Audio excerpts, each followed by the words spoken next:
Hey everybody. Hi. So now we're gonna do a special video. Make it sound like we're gonna give away something again. Oh, sorry. We're not giving away something right now. But we're doing a special video talking about what it was like to travel with Grayson. He's over there trying to figure out how to open that basket.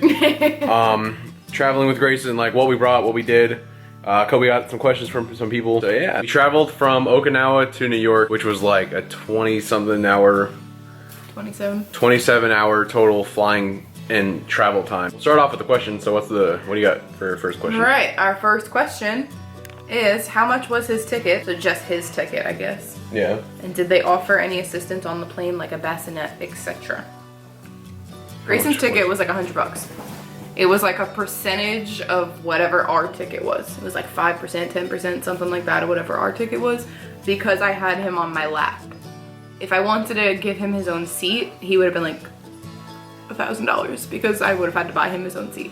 And the reason we didn't buy him his own seat is because you always see those videos where people or airlines make, you know, the regular people give up their seats for other people. Yeah, they're like, oh, this flight is overfilled, so he's gonna be on your lap now. And I was like, I'm not trying to spend that much money for them to tell me that I need to move him. Yeah, so we weren't, so that's and I figured I was gonna be holding him most of the time anyway, because he's a baby. Yeah, which was true. I mean, on the way there, they gave us a free seat. Yeah, there was an empty seat available, and when we first got to the airport, our seats weren't together, so we had to, you know, go to the gate people and be like, or whatever they are, to get our seats put together and everything, and they actually had a seat available that was open, so we were like, just put him in the middle and everything. I'm sure you saw it in the video where, you know, he's like chilling out all on his own. That definitely helped. He slept like the entire flight. Yeah, I think that was only good because it was like his bedtime though. Yeah. Like if he was wide awake, he would not have sat in that seat. If he was any older, I think I would have just splurged for the extra seat because he wouldn't be a baby and they wouldn't make me give up his seat. I don't know if they would make me give up his seat. Let me just disclaim that real quick for anyone who might work for an airline that watches this and might think that I'm stupid and talking out of my butt. I don't know, but I've heard horror stories, so I wasn't gonna test it. Yeah. Moving on. Next question. Actually, let's go with this one because it kind of piggybacks. They said they help with a bassinet or anything, and then someone else said, were the airport workers and flight attendants helpful? It depends on the airport and the flight, because leaving New York, they were helpful. When they first like checked us in, they were helpful. That was surprising. Which is surprising because New York isn't nice. Yeah. They were really helpful and they played with Grayson and everything. And then where did we go from New York? LAX. Didn't really do anything in LAX, so that doesn't really matter. Tokyo is hit or miss because some of them are like super nice. And then other ones are like, you don't speak Japanese, I don't care, just go to the security, leave me alone. Yeah.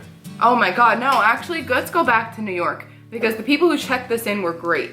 TSA was not great. They were rude as hell. They ripped through my diaper bag and then were like, you can pack this all back up. And then they went and like scanned my water and my formula and stuff and was like, yeah, it's good, you can have this. It was like, I'm just trying to make my son's bottle, like, I'm sorry. They like ripped through all his toys and all his snacks and everything, which like I understand you gotta do, it's a crazy world out there, but she was not happy with her life. Yeah. And then she got mad at me for having too many toys for him. I was like, I'm sorry, he's a baby. Yeah. But yeah, so it's hit or miss depending on the person. The Japanese were probably more helpful. Mm-hmm. I wouldn't say they were nice, but they were more helpful. Yeah. Flight attendants are pretty good. All the flight attendants loved him. One of them held him at one point. Yeah, like, they were all nice. They were like, oh, let me hold him while you put your stuff up, which usually I'm a little iffy about, but she was really nice. Flight attendants were good. I think the actual airport workers were probably more rude than the attendants. The attendants were really, really nice. They all came by and said he was so sweet and he did great on the flight.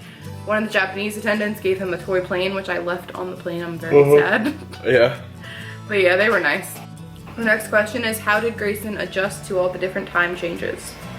He did a lot better going to New York and adjusting to that time than he has been coming back and trying to get back onto it. Yeah, he was fantastic in New York. It was surprising how great he was in New York. Coming back here was awful. He doesn't sleep anymore. He never naps anymore. I have to completely re-sleep train him because I already sleep trained him when he was younger and now it's all out the window and I have to do it all again. So, coming, I guess because like you're jumping like two time zones. And he probably, by the time, you know, he fully got adjusted to New York, we were leaving to come back to here. Yeah. So, and it's not like a, you know, 3 or 4 hour time difference. It's like 13. Yeah, it's solid 13 or 14 hours depending on, you know, daylight savings. It's been fun. Yeah. There are definitely worse babies, let's say that. Grayson's not that bad, but it's definitely not easy. Yeah. The other thing is, my mom brought this up, is when you're on vacation, like, he's only known us for pretty much his entire life. So when he's home with us, it's only me and her to entertain him. And we usually, we don't hold him 24/7, and he's not playing with us 24/7. So like when we went to New York and all of our family was there, he was constantly getting played with and constantly held and constantly like given attention. So coming back, like now I don't know if it's just because he's going through a leap, like, where the hell are all my friends? Yeah, I don't know if it's like a leap or it's because he's overtired from traveling or something. But now like he's super like attention needy. I mean, he's not obnoxious or a pain in the ass or I mean, he can be sometimes, but like he's really upset if you don't play with him. Yeah, he definitely wants more attention. He might just be at that age, or it might have something to do with the fact that he just had so many people constantly playing with him and picking him up and giving him attention. And I don't play that game.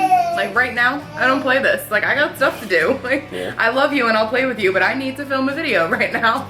Yeah, and he's also super into fighting asleep. Yeah, he's tired. So our next question is, did Greyson sleep on the plane? Yes, he slept on the way from Okinawa to New York. I'm recording a video. What are you doing? I'm gonna have to go pick him up. Yeah. He slept on, what'd you say? He slept from Okinawa to New York. He slept the entire long, like 9-10 hour flight. But it was also his bedtime. Like in his head, it was like bedtime. So I brought his pajamas, I brought his sound machine, I did all that stuff, and like I tried to keep as normal of a bedtime as I possibly could. Like his normal bedtime routine. And he slept the entire flight pretty much. But that was also the flight that we had the empty seat.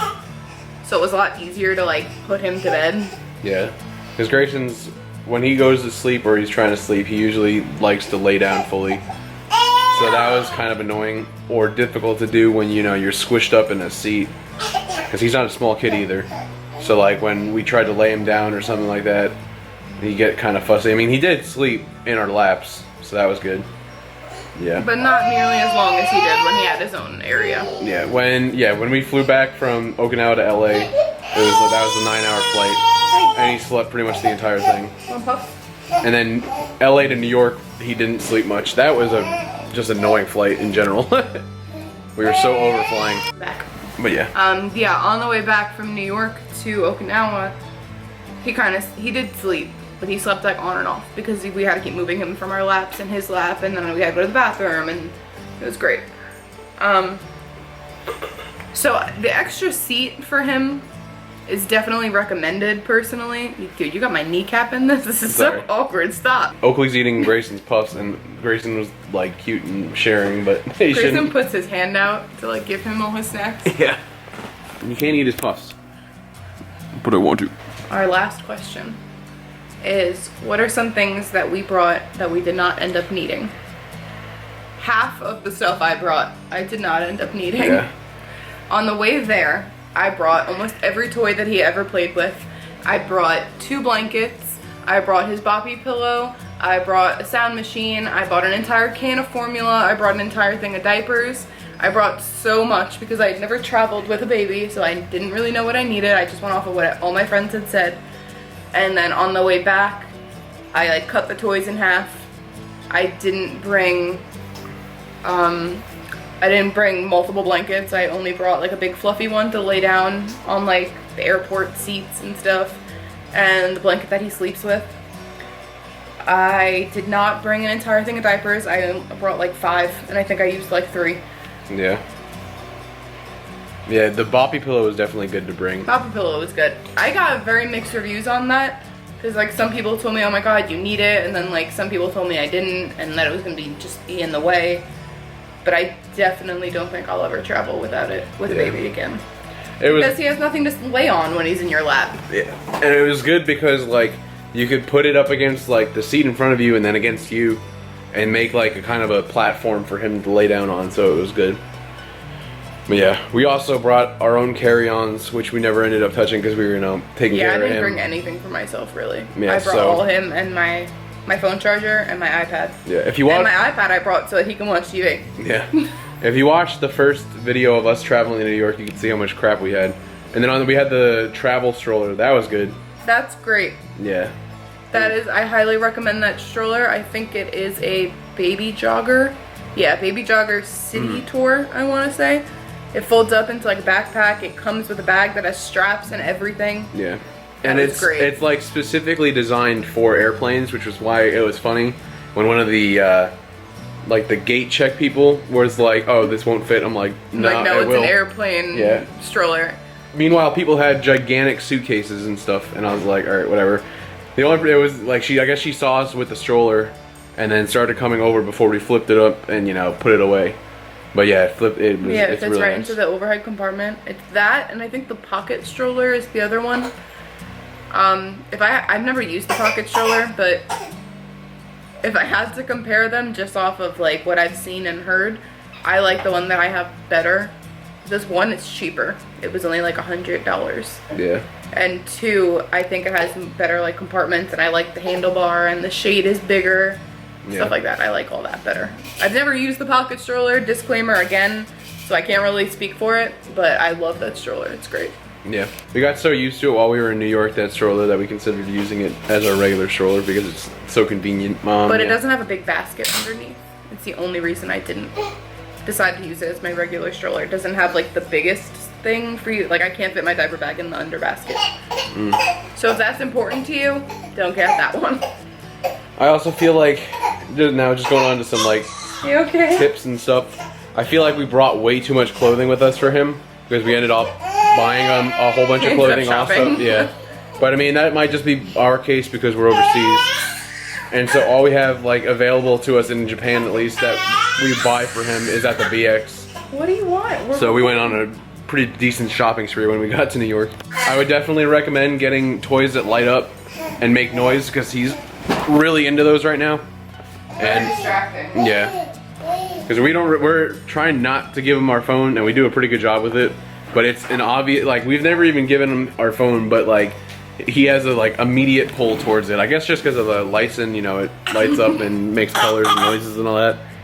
But yeah, he definitely loves toys that make noise and light up, so I would bring a lot of those, and crinkly things.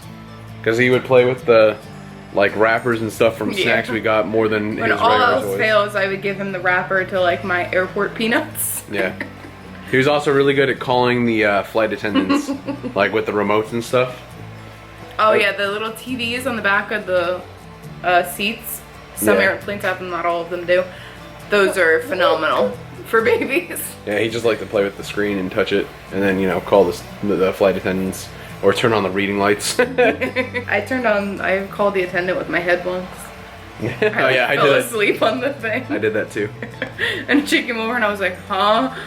I would definitely, I mean, this is like a first world issue coming up, but I would definitely recommend making sure that planes have like a TV in front of you just as a distraction if your kids gets antsy or something like that. Just because they also have videos for kids on it, and you could buy Wi-Fi on the plane and get Netflix if there's like a show that they like to watch on there. But yeah, it was a nice distraction. You can download stuff. I downloaded a lot of his shows and movies and stuff onto my iPad. Yeah. Games. Yeah. Like stupid games that you just have to tap. He likes those. Yeah. Anything that'll distract your kid pretty much when he's not sleeping. Also, just have a lot of patience. Yeah,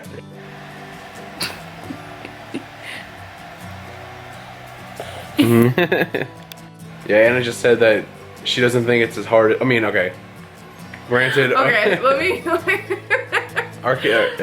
I think that if you're anything like me, you stress out a lot more than you should. Like, I was losing my mind for a couple weeks coming up to that flight. Like, oh my god, it's gonna be so hard. I don't know what to do. It's so crazy.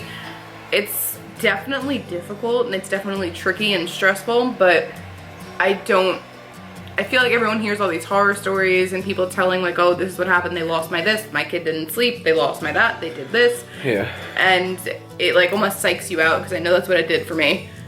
And it was nowhere near as like terrifying or difficult or hard as I thought it was gonna be. Grayson's a pretty good baby though, so I mean maybe I'm just blessed. I don't know. Yeah. But that's my best advice. My biggest fear was getting through customs with all of our stuff, because you have to go through with like your bags and everything, and we had like 4 suitcases, his car seat, all of our carry-on stuff, and the boppy pillow, fucking the stroller. So that was my biggest fear. But they have the luggage carts. Yeah. So that was good. Except for in New York where you have to pay for them, which stinks. Like even in LA, you didn't have to pay for the luggage carts. But those definitely helped out. Getting through customs or immigration was one of my biggest fears because I had to bring like his birth certificate and stuff like that. Because human trafficking is a thing. Oh, if you're military and you know your kid is new, make sure you get updated orders to bring with you to go on leave, because I forgot. I didn't even think about him needing to be on my orders. But luckily we got like this re-entry stamp on his passport. You were super understanding. Yeah, that said like, oh, you know, he's from Kadena, so that was good. Because she's only on the orders that I had with me, and they caused an issue. But coming back, I was fine. But yeah, what's up? He knows that mom's dinner is ready and that she didn't cook any sides. The last bit of advice I would have is to not worry about what other people think, because like I know that was one thing I was worried about was, you know, every time someone looked at you on the plane, you were like, what is that? Yeah, I was so worried about people bitching and complaining because like if he cried or something like that. But at the end of the day, like, he's a baby, you can't control it, and you're never gonna see that asshole again. So there's just one dude on the one flight that like there was this one guy on one of the flights where even if Greyson wasn't sitting in the chair and like Anna put something in like those little pockets that you can, you know, they have like the magazines or whatever in, he would turn back and give us the dirtiest look. Like even if it wasn't Greyson making the chair move. So like, Japanese. Yeah. He's a Japanese guy, right? Yeah, he's a Japanese guy. But yeah, so yeah, you can't really control anything about it. And there was another asshole when we got onto one of the planes. He was like, looked at Grayson's and be like, it's going to be a long flight, which really pissed me off. Which is weird because that was the flight he slept through. Yeah. The other thing is like half the people have headphones on, so I don't know what everyone bitches about. Because like we named him Todd because he had like blue shades on and a backwards snapback. Looked like someone whose name would be Todd. Yeah, he just looked like a frat boy whose name would be Todd. But yeah, like he had like the biggest headphones on. So they were obviously like soundproof probably. It was annoying. But like at the end of the day, you're never gonna see these people again, and he's a kid. You can't control it. And you know, with the pressure changing and everything in the cabin, and your ears popping and their ears popping, they don't know what the hell's going on, so they're gonna get upset. He was pretty good with that though. Use a binky. That's what we did. Yeah. And yeah, make sure he's eating or yeah, when you know the plane's going up and down, changing pressures. But yeah, and also every crazy thing or you know whatever situation happens that you know pisses you off at the moment, it's gonna be a funny story down the road. So enjoy it. That's all I gotta say about that. If anyone has any questions about what it's like traveling with a baby or you know anything like that, go ahead and ask us. We'll do it. I'll answer it in the next video. But yeah, that's gonna wrap it up for this video. Hopefully you enjoyed it. Hopefully you got some helpful tricks or tips and tricks if you're going on vacation or something. Feel free to message us if you need any questions or have any suggestions or anything like that. Welcome to all of our new subscribers. You said that backwards. Yeah. Welcome to all of our new subscribers. If you haven't subscribed yet, check out some of our other videos and subscribe if you like us. And yeah, okay. Goodbye. I'm busy with my blanket and my dump truck. Alright. Okay, bye. Have a good bye.